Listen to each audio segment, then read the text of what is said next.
Hello guys, അപ്പം നമ്മൾ ഇന്ന് കഴിക്കാൻ പോണത് ഒരു ഇഡ്ഡലിയാണ്. അപ്പം നമുക്ക് നേരെ വീഡിയോട്ട് പോവാം. നിങ്ങൾക്ക് കാണുമ്പോൾ തന്നെ മനസ്സിലാവല്ലോ, ഇതൊരു പ്രത്യേക തരത്തിലുള്ള ഇഡ്ഡലിയാണ്. നിങ്ങൾക്കിത് എന്ത് ഇഡ്ഡലിയാണെന്നറിയോ? ഇതാണ് മൈസൂർ രാമൻ ഇഡ്ഡലി. എനിക്ക് ഈ ഇഡ്ഡലി ഭയങ്കര ഇഷ്ടമായി. ഇതിൽ ബട്ടർ ഇഡ്ഡലി ഉണ്ട്, പിന്നെ ഇച്ചിരി പൊടിയിട്ട ഒരു പൊടി ഇഡ്ഡലി ഉണ്ട്. കൂടെ കഴിക്കാൻ വെള്ള ചമ്മന്തിയും സാമ്പാറും പിന്നെ ചുമന്ന ചമ്മന്തി ഉണ്ടായിരുന്നു. ഞാൻ കഴിച്ചു നോക്കി.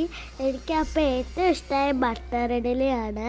രണ്ടും കഴിച്ചു നോക്കി, പക്ഷെ ഏറ്റവും ഇഷ്ടമായത് എനിക്ക് ബട്ടർ ഇഡ്ഡലിയാണ്. ആദ്യം ഞാൻ കഴിച്ചു നോക്കിയത് ബട്ടർ ഇഡ്ഡലിയാണ്.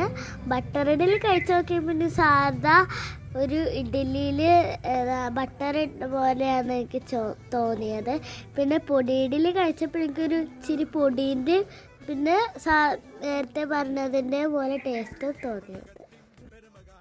ഇഡ്ഡലി നല്ല സോഫ്റ്റ് ആയിരുന്നു. അപ്പോൾ തിന്നുമ്പോൾ നല്ല ടേസ്റ്റ് ആയിരുന്നു. അച്ഛനും അമ്മയും കഴിച്ചത് ബാംഗ്ലൂർ മസാല ദോശയാണ്, പിന്നെ സാധാ ദോശയും കഴിച്ചു. എനിക്ക് ഇത്രയാണ് കഴിച്ചപ്പോൾ തോന്നിയത്. അപ്പോൾ എല്ലാവർക്കും ബൈ ഫ്രണ്ട്സ്.